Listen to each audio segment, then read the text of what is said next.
ألم تر إلى الذين خرجوا من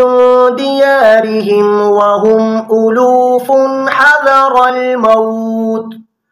فقال لهم الله موتوا ثم أحياهم إن الله لذو فضل على الناس ولكن أكثر الناس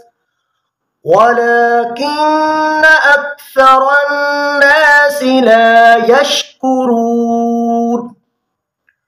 وقاتلوا في سبيل الله واعلموا أن الله سميع عليم